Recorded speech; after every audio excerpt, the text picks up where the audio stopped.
नमस्कार फ्रेंड्स, मेरा नाम बबलू वर्मा पेपर हैकर में आपका स्वागत है। तो फ्रेंड्स स्टार्ट करते हैं अपने सेशन के लिए। और हमारा यहाँ पर चल रहा था बीए 5 सेमेस्टर, जिसमें हम देख रहे थे मेडिवल हिस्ट्री। और हम पहुँच चुके हैं सोर्स नंबर 3 की ओर, ठीक है।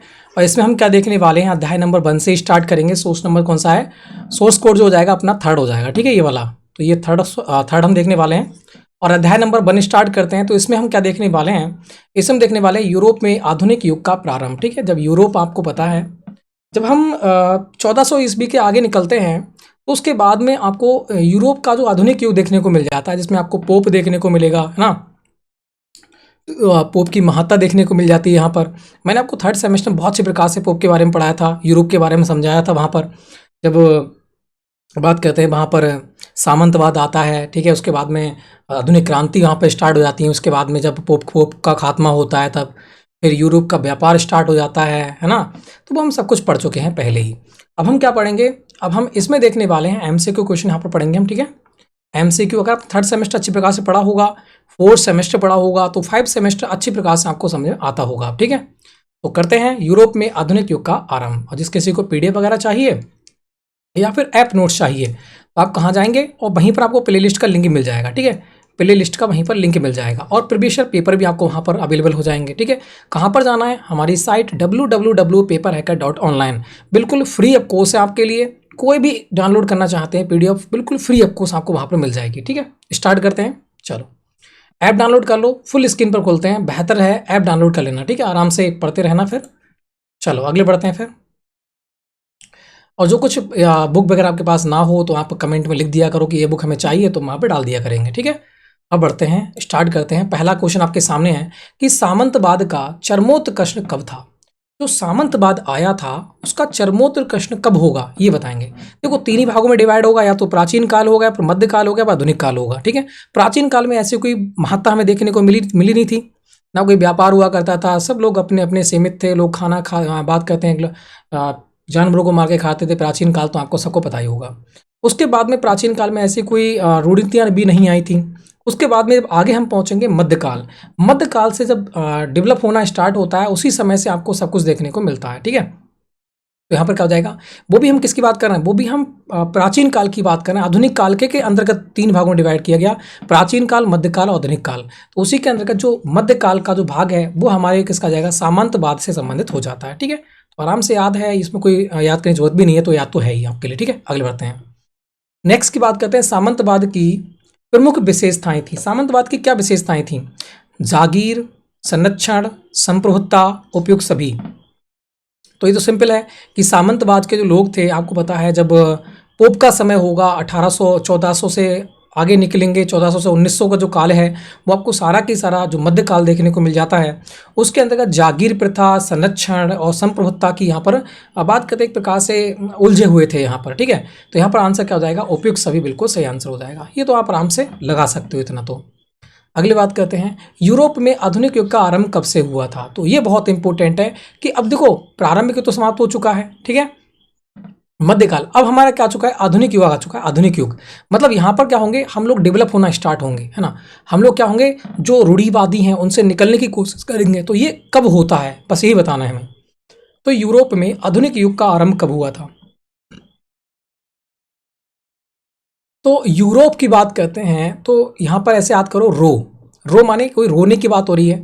और अब कोई कोई जब रोएगा तो मतलब क्या होगा, जब कोई रोएगा तो वो क्या होगा, अभी तड़पेगा, है ना, तड़पेगा ना, तड़पेगा रोएगा तो तड़पन मतलब त्रेपन, तड़पन से त्रेपन। तो ऐसे याद करेंगे हम इसके लिए। तो यूरोप में आधुनिक युग का आरंभ कब से हुआ था, तो आपको ये हुआ था 1453 से। कब, 1453 से। अगली बात करते हैं, सामंतवाद के पतन के लिए उत्तरदायी था। सामंतवाद के लिए पतन के लिए कौन उत्तरदायी था, ये बताना है। तो सामंतवाद का पतन कैसे होता है भाई, पारस्परिक संघर्ष होंगे, है ना। अब पारस्परिक संघर्ष होंगे तभी तो सामंतवाद का पतन होगा। जब संघर्ष नहीं होंगे तो पतन कहाँ से होगा, है ना। जब संघर्ष हुए तभी तो पतन हुआ। तो आराम से संघर्ष से भी आप इसको ट्रिक बनाकर याद कर सकते हैं।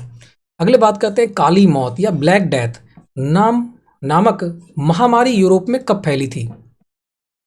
काली मौत या फिर ब्लैक डेथ की महामारी यूरोप में कब फैली थी, कैसे याद करेंगे।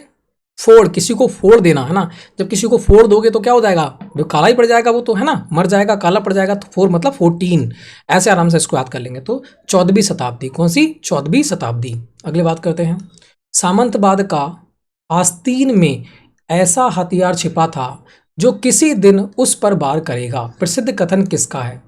इस सामंतवाद की आस्तीन में ऐसा हथियार छुपा हुआ था जो किसी दिन उस पर ही वार करेगा, ये प्रसिद्ध कथन किसका है। बार करेगा, जब बार करेगा तो मारेगा मतलब मार्टिन, क्या हो जाएगा, मार्टिन। तो हेनरी मार्टिन। अगली बात करते हैं,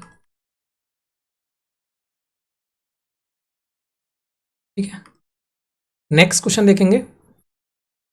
नेक्स्ट क्वेश्चन की बात करते हैं, कुस्तुनतुनिया का पतन कब हुआ था।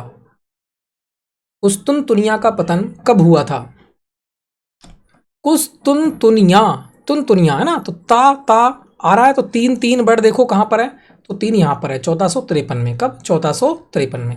अगली बात करते हैं, गुलाबों का युद्ध कहां हुआ था। जो गुलाबों हैं, गुलाबों का युद्ध कहां हुआ था। भाई गुलाबी गुलाबी गर्ल, इंग्लैंड, आराम से याद हो गया। अगली बात करते हैं, गुलाबों का युद्ध कहां हुआ था, इंग्लैंड में। आधुनिक युग की सर्व प्रमुख विशेषता क्या थी।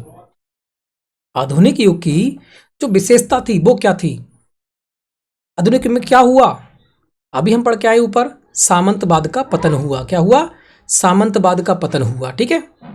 साम्राज्यवाद विकसित होता है, साम्राज्यवाद का पतन होता है, सामंतवाद का। ये सामंत क्या है, सामंत मतलब किसी के अंडर काम करना, है ना, सामंतवाद। पोप के अंडर में काम करते थे, उसका पतन होता है। गुलाब के फूलों का युद्ध, गुलाब के फूलों का युद्ध कितने वर्षों तक लड़ा गया था। इंग्लैंड के बीच हुआ, पहली बात तो हमने देखा ही था, है ना। अब गुलाबों के फूलों का युद्ध बात करते हैं कितने वर्षों तक चला था। तो गुलाबों के फूलों का जो चला था वो कितने वर्ष चला था, आप कहोगे 30 वर्ष चला था। गुलाबों में ला देख लेना इस प्रकार से और 3 निकाल लेना, है ना, तो आराम से याद रहेगा। अगले बात करते हैं, यूरोप में अंधविश्वास व अज्ञानता का युग था। यूरोप में अंधविश्वास व अज्ञानता का युग था, कौन सा युग था। तो अभी हम पढ़ के आए हैं, जहां पर हम देखो अज्ञानी हैं, हम दूसरों की बातों पर चल रहे हैं, तो वो कौन सा होगा, मध्ययुग। कौन सा, मध्ययुगी होगा, तो आंसर क्या हो जाएगा, मध्ययुग। अगले बात करते हैं, मार्टिन लूथर ने किस भाषा में बाइबल का अनुवाद किया था। तो मार्टिन लूथर पहले तो रहने वाला कहाँ का था, बहुत इंपॉर्टेंट है। मार्टिन, ऊपर रा दिख रहा है, ये वाला रा, तो ऊपर रा देखो कहाँ पर है, जर्मनी में रा दिख रहा है, ये दिख रहा है। तो मार्टिन लूथर कहाँ का था, जर्मनी का रहने वाला था। तो कौन सी भाषा में लिखेगा बाइबल, आपको जर्मनी भाषा में लिखेगा, याद हो गया। छापा खाना का आविष्कार कहाँ हुआ था। छापा खाना का आविष्कार कहां पर हुआ था, बताओ भाई। तो छापा खाना की बात कर रहा है ना, छापा खाना। ऐसे याद कर लो कि छापा, छपाते हैं तो अखबार छपेगा ना, छपेगा अखबार। तो अखबार को क्या कर सकते हो, इंग्लैंड में कर सकते हो, क्या जर्मनी में का बात करते हैं, इटली में कर सकते हो, जर्मनी में कर सकते हो, या फ्रांस में कर सकते हो। तो आपको अखबार को हम जला सकते हैं, जला सकते हैं मतलब जर्मनी। तो इस प्रकार से याद करेंगे कि छापा खाना का जो आविष्कार हुआ था वो कहाँ हुआ था, जर्मनी में हुआ था। अगली बात करते हैं, जर्मनी में छापे खाने का आविष्कार किसने किया था। अब पहली बात ये हुई, जर्मनी में छापे खाने का आविष्कार किया किसने था। इसमें मुझे कुछ गड़बड़ लग रहा है, ठीक है, इसमें मुझे कुछ गड़बड़ लग रहा है। इसको आप लोग एक बार सर्च मारेंगे, ठीक है, इसमें एक बार सर्च मार लेना। इस पर मुझे गड़बड़ लगा, 2-3 बार सर्च मारा मैंने, 2-3 बार अलग अलग आया है, इसको एक बार चेक करें आप लोग। अगली बात करते हैं, जेंगली कहाँ का निवासी था। इसको छोड़ दें, ठीक है, इसको आप छोड़ दें, अपना चेक कर लें एक बार इसके लिए। जेंगली कहाँ का निवासी था, बताएंगे भाई।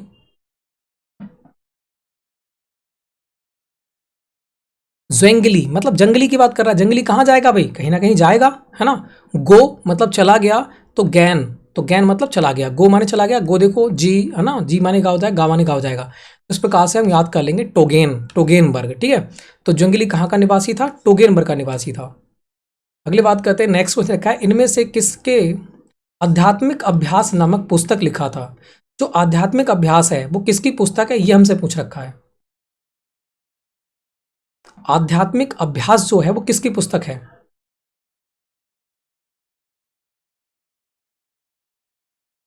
तो यहां पर क्या हो जाएगी, आप कहोगे एग्नेसस, एग्नेसस लोयोला, एग्नेसस लोयोला, ठीक है, एग्नेसस लोयोला। तो अभ्यास ऐसे याद कर लो जैसे कि आध्यात्मिक अभ्यास कर रहे हैं हम, है ना। तो ला भाई, अभ्यास करने के लिए कोई ना कोई लाने की बात करेगा ना करेगा, कि कोई चीज़ किसी के अभ्यास करे तो उसको मिलाओ, उसी की तो अभ्यास करेंगे, तो लो ये ला, ठीक है। तो इस प्रकार से याद हो जाएगा। अगली बात करते हैं, होली रोमन साम्राज्य का संस्थापक था। होली रोमन साम्राज्य का संस्थापक कौन था?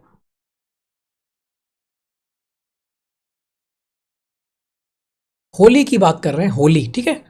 तो होली आपको पता है शाम को जलाई जाती है, तो शाम, है ना, शाम याद रहेगा। तो आपको क्या, सॉलमैन, क्या हो जाएगा, सॉलमैन, आराम से याद रहो। होली रोमन साम्राज्य का संस्थापक कौन था? सॉलमैन, ठीक है। अगली बात करते हैं, ईसाई जगत के सर्वोच्च धर्म गुरु को कहते थे। तो ईसाई जगत का सबसे ऊंचा धर्मगुरु कौन था मध्यकाल में? पोप, पोप हुआ करता था, है ना, पादरी, पोप हुआ करता था, पोप कहते थे उसको। ये कहाँ का था? जर्मनी का था। पूरे यूरोप पर, पूरा यूरोप, पूरा अफ्रीका, सब लोग इसकी बात मानते थे। बात करें ज्वेंगली द्वारा रिफॉर्मर्ड चर्च की स्थापना किस वर्ष की गई थी? तो ये बहुत इंपॉर्टेंट है, पहली बात इसको याद करो कि रिफोकॉर्ड चर्च जो है वो किसने की थी? ज्वेंगली ने इसकी स्थापना की थी। पहले तो हमें याद करना पड़ेगा, ठीक है। तो ऐसे कहते हो, रिफो कर्ड, कर्ड कह रहा है, कर्ड मतलब जंगल को काटने की बात करते हैं, नहीं करते हैं कि जंगल को काटा जाएगा, तो कर्ड। तो रिफो कर्ड तो ऐसे याद हो गया कि ज्वेंगली की रिफो कर्ड होगी, ठीक है, कि रिफो कर्ड चर्च किसने बनाया था? ज्वेंगली ने, ये तो हमें याद हो गया। अब बात करते हैं, जब किसी को काटा जाएगा, ज्वेंगली पेड़ को काटा जाएगा, तो उसे सताने की बात होगी, भी सताना ही तो हो, किसी काटना, तो सताना, तो 27, इस प्रकार से ये भी हमें याद हो गया वहीं से। देखो ज्वेंगली, कार्ड और सताना, सब चीज़ याद हुई, तीनों चीज़ याद हो गई कि रिफो कार्ड किसका है? ज्वेंगली का है, 27 में हुआ, सब कुछ याद हो गया हमें, ठीक है। अगले बात करते हैं, निम्न में से किस पर